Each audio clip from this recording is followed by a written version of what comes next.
시간 진짜 빠르죠. 2023년이 이제 끝자락입니다. 벌써 11월 둘째 주 맞고 있잖아요. 이제 새해 준비해야 되는 때가 됐어요. 그래서 제가 꼭 드리고 싶은 말씀이 있었어요. 애쓰셨어요. 진짜로 애쓰셨어요. 살아나가는 게 쉽지 않죠. 너무 힘들지 않으셨어요? 몸도 내 몸 같지 않고 아프고, 자식 때문에 걱정도 되고, 부모님 때문에 염려도 되고, 직장에서도 어때요? 아랫사람은 아랫사람대로 힘들고 윗사람은 윗사람대로 힘들고, 그리고 생각하지 못했던 이야기들 너무 많잖아요. 정말로 참 살아가는 게 힘들구나라는 생각을 새삼 요즘 하게 됐어요. 특히 왜 그랬냐면 욥기를 새벽에 지금 새벽 기도회 때 말씀을 나누는데 전에도 설교했었거든요. 근데 진짜 세상 사는 거 어려운 거구나. 참 어렵구나. 그게 이렇게 절로 오더라고요. 왜냐하면 아무 잘못이 없는 의로운 사람이라고 했던 욥조차도 너무 큰 고난을 만났거든요. 갑자기 전 재산을 다 잃어? 자식들이 다 죽어? 본인의 몸도 가눌 수 없을 만큼 고통스러운 상황까지 왔어요. 인생이 이렇게 예기치 못한 일들이 벌어진다면, 사실 벌어지고 있잖아요. 이런 인생을 살아가는 게 얼마나 고되고 힘들까, 그런 생각이 들더라고요. 그래서 우리 교우님들께 참 애쓰셨습니다. 잘 견뎌주셔서 너무 고맙습니다. 얘기하고 싶더라고요. 사실 제가 이 욥기를 보면서 저한테 많이 했던 질문 중에 하나가 있었어요. 우리 성도님들. 그 질문이 생각났어요. 저한테 잘 물어봐요. 목사님, 왜 누구보다 믿음으로 살려고 애쓰는 정직하고 성실하게 사는 사람이 고통을 당해요? 오히려 안 믿는 사람들은 더 잘 나가던데, 더 잘 살던데 왜 믿는 사람이 어려워요? 이런 질문 받을 때 제가 어떨까요? 제가 이때 판소리 한 자락을 해드릴게요. 난감하네. 잘하죠? 저 판소리 1년 배웠었어요. 난감해요, 난감해. 그런데 사실 하나로 왜 그럴까? 하나님 왜 그래요? 그러게 왜 그래요? 왜 그럴까요? 라고 얘기하고 싶으면서도 하나로 꼭 집어 말할 수 없으면서도 분명한 것 하나가 있어요. 그것이 오늘 우리가 첫 번째로 볼 말씀입니다. 같이 한번 읽어볼까요? 까닭 없이 경험하는 불행과 고통 역시 하나님의 다스림 아래 있다. 까닭 없이, 이유 없이, 잘못 없이, 죄 없이, 그런데도 경험하는 불행과 고통도 하나님의 다스림 아래에 있다. 이 말을 들으면 딱 떠오르는 성경 인물 있지 않으세요? 전 요셉이 바로 떠오르더라고요. 요셉 12형제였죠? 그 중에 특별한 사랑을 받았어요. 아버지 야곱에게. 특별 대우받아서 옷도 다르게 입혀줬어요. 그러면 되게 기분 좋죠. 사실 저도 나름 곱게 자랐어요. 5남매인데 언니들 셋, 밑에 남동생 넷째였어요. 저희 아버지가 저 낳을 때는 얼마나 서운했겠어요. 그래갖고 저를 낳자마자 책상 밑으로 어머니가 쓱 집어넣었대요. 죽었으면 좋겠어서. 그랬는데 그래도 밑에 옛날 어른들 동생을 봤다고, 남동생을 봤다고, 그다음부터 대우를 받았어요. 그래갖고 저희 아버지가 언니들 많은데 왜 동생 설거지 시키냐고, 언니들 많은데 왜 동생 일 시키냐고. 저 곱게 자랐어요. 네. 이렇게 곱게 특별 대우를 받으며 자랐어요. 그런데 이 특별 대우가 요셉에게는 상상도 할 수 없는 일로 전환이 되죠. 어떻게 해요? 이거를 시기했던 형들에게 결국 노예로 팔려갑니다. 형들에 의해서. 꼴보기 싫었거든요.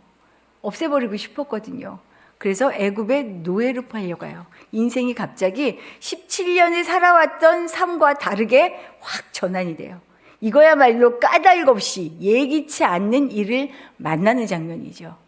그래도 요셉이 상당히 삶에 성실했던 사람인 것 같아요. 팔려간 보디발의 장군, 그 집에서 너무나 일을 열심히 잘했어요. 신임을 받았어요. 그래서 모든 일을 요셉에게 맡깁니다. 그렇게 이제 나름대로 안정을 찾아가는데 참 그 인생 그거 마음대로 안 돼요. 어떻게 돼요? 보디발의 아내에 의해서 모함을 받고 감옥에 들어가죠. 나랑 사귀자라고 하는 보디발 아내의 제안을 듣고 도저히 그럴 수가 없었거든요. 요셉의 양심으로는. 그래서 그걸 뿌리쳤는데 어때요? 자기는 믿음의 양심을 따라서 한 행동인데 이것이 그 대가가 감옥에 가는 것이었어요. 이런 불합리함이 어디 있어요? 그런 일을 겪었어요. 감옥에서도 어떻게 해요? 잠깐 있지 않았어요. 최소 2년 이상을 있었어요.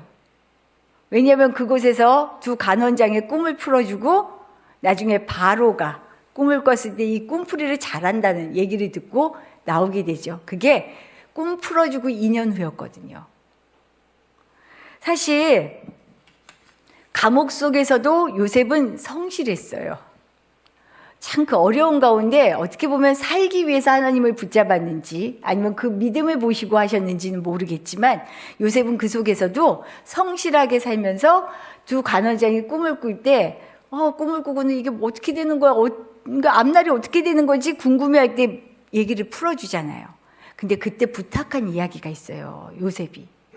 요셉이 뭐라고 부탁하냐면 당신이 잘 되면 나를 좀 생각해달라고, 기억해달라고. 그래서 내가 내게 은혜를 베풀어서 내 사정을 바로에게 왕에게 얘기해서 나 좀 건져주세요라는 표현을 해요. 나를 이곳에서 건져주십시오. 근데 꿈풀이를 해서 신나서 내 해석이 맞았을 때는 얼마나 좋았겠어요. 와, 용하다 했을 텐데 잊어버려요, 이 간원장이. 그리고 2년 만에 기억이 나서 끄집어내주거든요. 결국 해피엔딩이지만 그가 지나온 시간 그 고통 만만치 않았습니다. 억울한 심정을 말로 하면 가슴속에 암덩어리가 몇 개씩은 자리 잡았겠죠. 그가 노예로 팔려갈 때가 17살인데 그러다가 총리가 될 때는 30살이었어요. 한 13년간의 시간을 젊은 시절에 그냥 정말 휘몰아치듯 억울한 세월을 보내온 거죠. 사랑한 아버지를 볼 수 없는 고통, 형제들에게 버림받은 배신감, 의지할 곳 없이 혼자 내쳐진 듯한 절망, 열심히 노력해도 그 대가가 누명이거나 벗어날 수 없는 고립. 정말 요셉에게는요, 젊을 때 겪을 수 있는 아픔을 다 겪게 한 것 같아요. 이런 여러 가지 마음을 품고 지나왔는데 오늘 말씀 우리가 읽은 본문은 어떤 대목이에요? 이 요셉이 자기를 팔았던 형들과 마주하는 대목입니다. 마주하면서 자기의 신경을 고백하는 장면이에요. 그럼 요셉은 뭐라고 신경을 고백했을까? 우리 7절, 8절만 한번 읽어볼게요. 7절, 8절입니다. 같이 읽어봅니다. 하나님이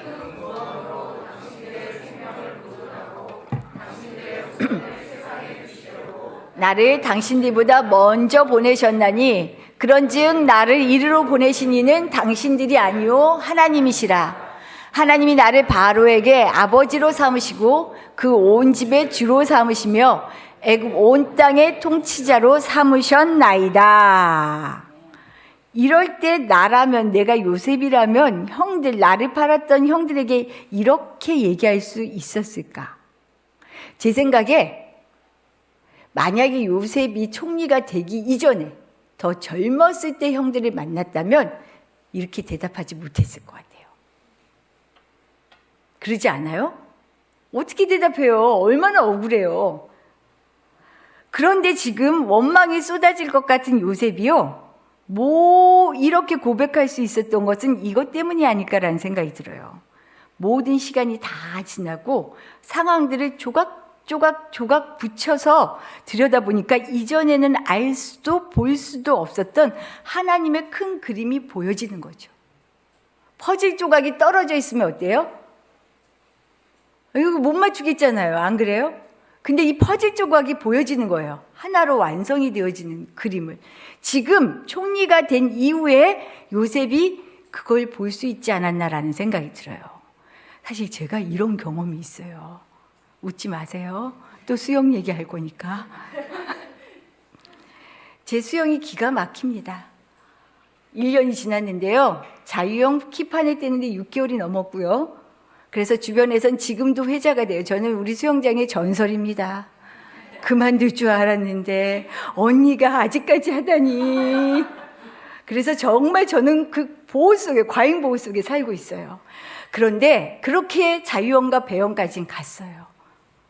근데 평영이 제 발목을 붙잡더라고요. 개구리 수영이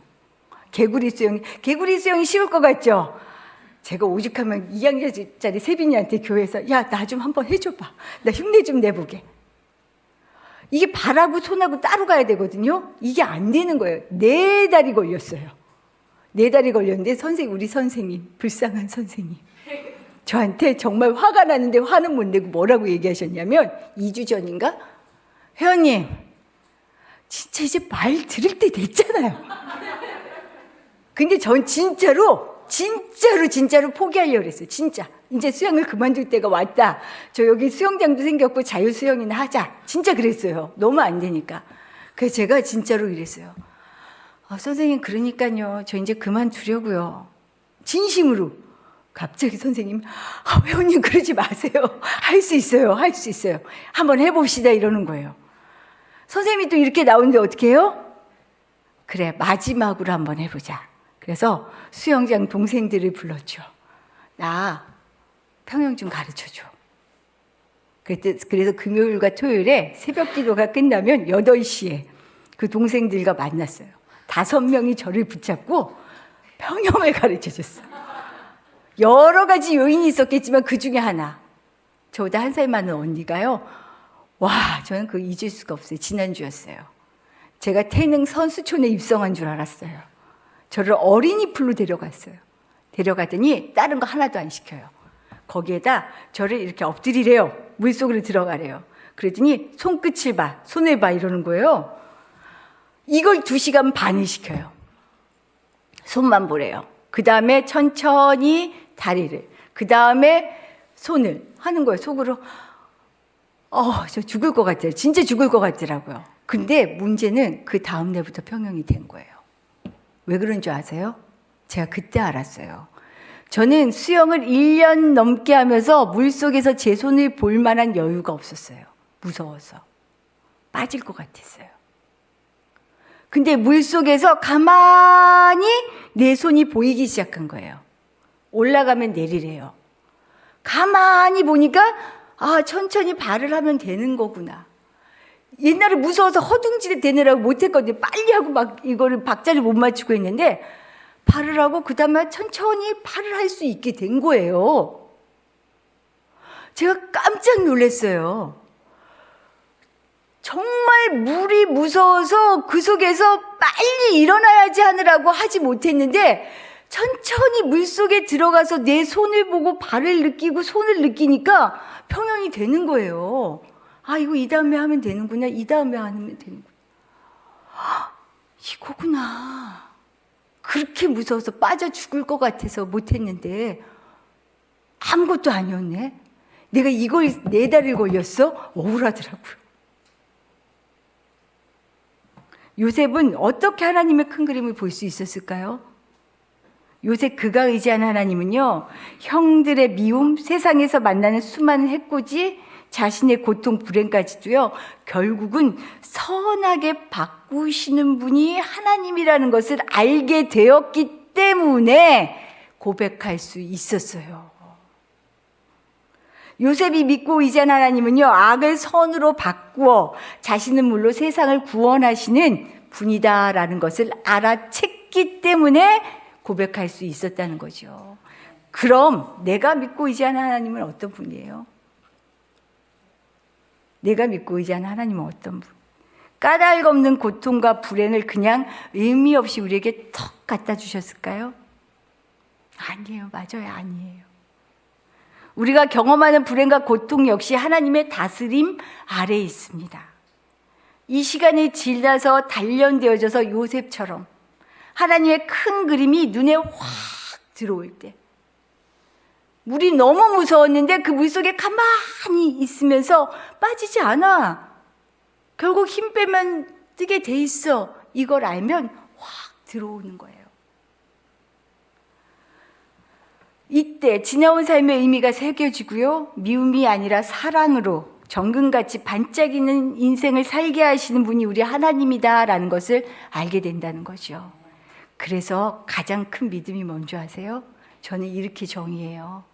세상에서 가장 큰 믿음은요, 당장 진 것이 없는데도, 당장은 고통이고 손해보는 것 같은데도 우리를 가장 좋은 것으로 인도하시는 분이 하나님이시다라고 하는 이 사실, 이 신뢰, 이것이 가장 큰 믿음입니다.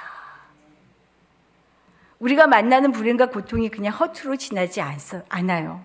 하지만 사실 불행과 고통, 까닭 없이 문제를 만나는 그 순간은 전일체절명의 순간이에요. 몸이 아프면 꼼짝할 수 없지요. 정말 모든 의욕이 다 떨어지잖아요. 어떻게 해야 될지 모르잖아요. 문제를 만나면 어때요? 이거 헤쳐나갈 수 있을까? 주저앉아지는 게 사람이에요. 이럴 때 맞아요. 절체절명의 순간이 맞습니다. 그래서 이때 필요한 게 뭔지 아세요? 위로와 사랑이에요. 이 사랑의 힘이 사람을 살립니다.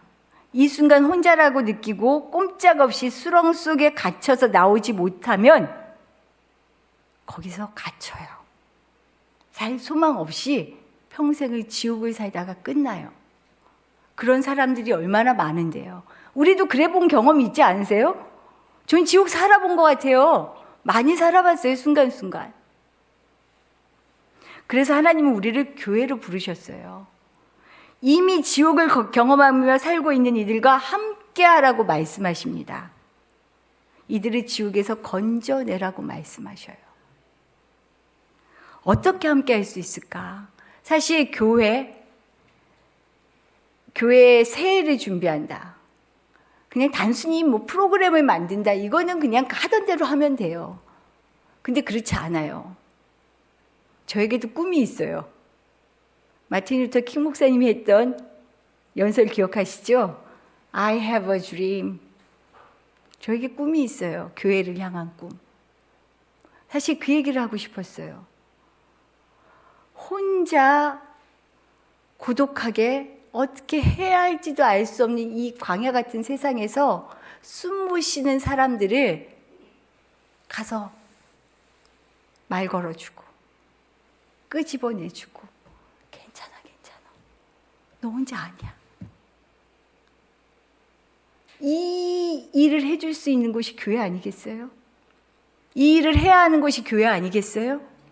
이런 사역을 이루어가야 하지 않아요? 그리고 이거는 교회 안에만 머무는 거 아니죠. 어때요? 우리는 이 교회 안에서 밖으로 사람들을 그렇게 끄집어내야, 그냥 교회에 나와세요. 그냥 천국 갑시다. 이거 아니에요. 여기서부터 천국을 살아가게 하는, 함께 살아가는 공동체를 이루는 게 교회거든요. 그래서 중요한 게 있어요. 오늘 두 번째로 볼 말씀입니다. 그럼 우리가 어떻게 이 일을 감당할 수 있을까? 같이 읽어볼까요? 옳고 그름이 아니라 사람의 처지를 헤아리며 살자. 우리는 예기치 않은 많은 사건, 사고들 속에 살고 있습니다. 큰 일만 얘기해도요. 세월호, 이태원 참사, 뉴스에서 보게 되는 전쟁의 참상들, 말로 다 할 수 없는 사건, 사고들이 참 많아요. 이뿐만이 아니죠. 우리 개인이 갖고 있는 아픔들이 얼마나 많아요. 제가 이 설교를 준비하다가 문득 정말 너무 오래전에 잊고 있었던 일이 기억이 났어요. 제가 두 번째 사역지였던 것 같아요. 교육전도사. 결혼을 막 하고였는지 그때쯤이었던 것 같아요. 초등학교 1, 2학년들 유년부를 맡고 있었어요. 거기에 1년을 딱 지나고 났는데 2년째 될 때 자매, 언니하고 동생이 원래 유년부에 자녀를 두고 있는 부모님이었는데 교사하고 싶어요 하고 오신 거예요. 얼씨구는 얼마나 좋아요. 교사 잘 안 하려고 그러거든요. 힘드니까. 근데 두 분이 교사를 하고 싶다고 오셨어요. 그래서 교사를 해주셨는데 애들도 여전히 우리 교회 학교 2학년에 다니고 있었어요. 언니 동생은 키가 컸어요. 언니는 키가 작았어요. 그런데 참 이렇게 보기만 해도 이렇게 좋고 흐뭇한 자매였어요. 아이들도 예쁘고. 근데 이 언니의 딸이 유난히 똘똘한 애들 있죠. 조그만데 야무지고 똘똘해요. 귀엽게 생기기도 하고. 그래갖고 사람들이 어쩜 쟤는 저렇게 야무져 막 이 소리를 많이 했어요. 근데 언니가 없는 자리에서 어느 날 동생 집사님이 언니 얘기를 한번 할게요 그러더라고요. 우리가 그때 아마 칭찬했던 것 같아요. 애기가 너무 똘똘해 막 이런 얘기를 하고 있었나 봐요. 그러더니 우리 언니한테는요 얘보다 더 똘똘했던 아들이 하나 있었어요. 위에. 왜? 우리 다 놀랬죠. 얘가 5살쯤인가? 우리 옛날에 어때요? 놀 때 애들 집에서 안 놀고 바깥에서 놀았잖아요. 다 뛰어놀고 했죠. 5살 때쯤인가 이제 애기가 막 뛰어놀았나 봐요. 근데 이제 올 때가 됐는데 안 오는 거죠. 그래갖고 나갔는데 다른 집 애들은 다 왔더래요. 얘만 안 온 거야. 5살짜리 애기만. 그래갖고 찾았는데 그날 못 찾았어요. 근데 그러니 이제 경찰에도 신고가 되고 다 샅샅이 찾았겠죠. 다음날 새벽인지 언젠지 아이가 그 약간 웅덩이 같은 파여 있는 거기에 지금 같은 계절이었던 것 같아요. 겨울이 다가오는. 얼어서 주검으로 발견이 됐어요. 보니까 어른들한테는 그렇게 깊지 않은 웅덩이에요. 근데 이 아이가 아마 술래잡기를 했다. 제가 정확한 기억은 아닌데 술래잡기를 하면서 숨으려니까 애들이 피해서 숨으려고 웅덩이로 뚝 뛰어든 것 같아요. 근데 어린애들 그러죠. 뭐 누가 있고 못 찾고 뭐 이런 거 모르잖아요. 그냥 없으니까 못 찾은 줄 알았겠죠. 근데 그 아이는 거기서 올라오지 못한 거예요, 혼자. 그리고 이게 웅덩이니까 뭐 거기 다 뭐 후비진 곳에 찾았지 생각도 못 했겠죠. 언니 집사님이 아들의 죽음에서 헤어나오지 못했다고 얘기해요. 헤어나올 수 있었겠어요? 예기치 못한 상거였지만 어린 아들을 그 추위에 혼자 두어 하늘로 보냈다라고 하는 그 고통이 어땠겠어요? 어려운 일을 만나면 의기투합해서 가족들이 잘 이겨낼 것 같죠? 대부분의 사람들은요, 그렇게 하기가 어렵다 그래요. 왜요? 자책감. 거기에다가 그래서 서로 자책하다가 서로를 이렇게 보듬어 주기에는 너무 힘든 상황이 되는 거죠. 내가 잘 케어하지 못했구나. 우리 교통사고 접촉사고만 내도 그러잖아요. 그때 내가 그러지 말았어야 되는데. 그런 생각들이 막 머릿속을 한참을 흔드는데 아들을 그렇게 보냈던 언니.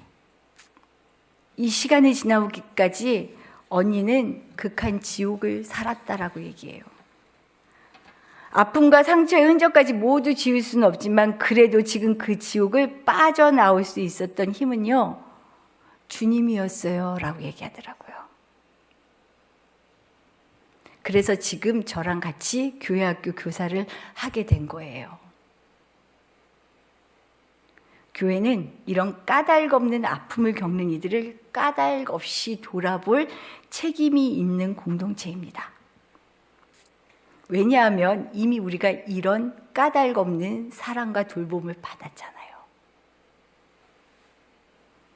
인간이 모두 죄인이고 하나님의 깊이와 넓이를 다 헤아릴 수 없는 부족한 인생입니다. 그런데 이렇게 부족해서 너 이러니까 빨리 고쳐. 너 이러니까 예배 왜 안 나와? 부실은 너무나 많죠. 하나님이 이렇게 지적하셨더라면 우리가 어땠을까? 근데 하나님은요, 까닭 없는 사랑, 아들을 늘 우리를 사랑한다 하셨던 그 말씀을요, 그 말씀이신 아들을 세상에 육신을 입어 보내셨어요. 그래서 그 말씀이 사랑으로 되살아날 수 있게 말씀이 육신이 되어 우리 가운데 보내주셔서 그 사랑을 진짜 실제로 이루신 거잖아요. 말씀이 육신이 된 사건이면 말씀이 육신이 된 일은 다름 아닌 사랑 때문이다라는 것을 우리가 이미 경험했어요. 사람의 마음을 움직이는 건요, 옳고 그름이 아닙니다. 그것을 움직일 수 있는 사랑을 통해서 가능해요. 하나님이 그 일을 우리에게 이루어 주셨고요. 그래서 하나님의 말씀이 제대로 사람에게 적용되기 위해서는요, 그 사람의 처지를, 마음을, 상황을 보고 이해하고 살피고, 나랑 다르지만 다른 것을 인정하고 살피는 그 힘, 사랑이 아니면 할 수 없다는 거죠. 사람의 마음을 움직이는 것은 성경 지식으로 되는 것이 아닙니다. 성경 공부 많이 했다고 그렇다고 성경 읽지 마시라는 거 아니에요. 아시죠? 성경 아는 것으로 끝나지 않아요. 우리가 살아가는 세상을 눈여겨보면서 그 속에서 살아가는 사람들의 처지를 헤아릴 때 사람을 살리는 말씀의 능력이 나타나게 되어 있어요. 이런 교회 만들어야 되지 않겠어요? 이런 교회 꿈꾸지 않으세요? 그러고 싶어요. 우리 교회가 어떤 교회가 되기를 원하세요? 이 교회에서 나는 어떤 사람으로 서고 싶으십니까? 까닭 없이도 그냥 나를 사랑하셔서 십자가의 죽음으로 그 사랑을 살아내신 주님처럼 우리도 주님의 말씀을 살아내는 공동체가 되기를 기도해 주시기를 부탁드립니다. 그러자면 가장 먼저 할 일이 있어요. 옳고 그름이 아니라 정말 사람을 향한 진심, 사랑으로 사람을 마주하며 그 처지와 상황을 이해하려고 하는 예수님의 마음이 필요해요. 지금 교회에서 많이들 외치죠. 교회 나오세요. 예수님 믿으세요. 근데 이 소리에는 왜 메아리가 있는 것 같아요. 저는 이 소리를 들으면 다르게 또다시 들려요. 교회 나올 만한 진심을 보여주세요. 사랑을 보여주세요. 말씀이 육신이 되셨다라고 하는 건요, 보여주는 거예요. 그 사랑으로 드러내는 거죠. 전 그래서 가늠한 여인, 현장에서 붙잡힌 가늠한 여인, 그를 대했던 예수님, 저에게는 정말 어마어마한 의미로 다가왔어요. 누가 봐도 돌로 쳐 죽여도 마땅한 이 여인을 데리고 왔을 때 돌 다 준비하고 있어요. 뭐가 옳고 그른지, 누구보다 예수님 말씀대로 살겠다라고 다들 율법에 능통했어요. 지식으로는 꽉 차 있어요. 이 사람들이 다 돌을 들고 있죠. 거기서 예수님 뭐라 그러셔요? 죄 없는 자는 쳐라. 아무도 던질 수가 없었어요. 예수님은 그 사랑으로 우리를 돌보셨고 돌아보시고 우리에게 돌아보라고 말씀하고 계십니다. 까닭 없이 받은 사랑, 까닭 없이 나누는 교회, 최고 아니겠어요? 그런 교회가 되기를, 우리 각자의 삶이 되기를 축복합니다. 기도드리겠습니다.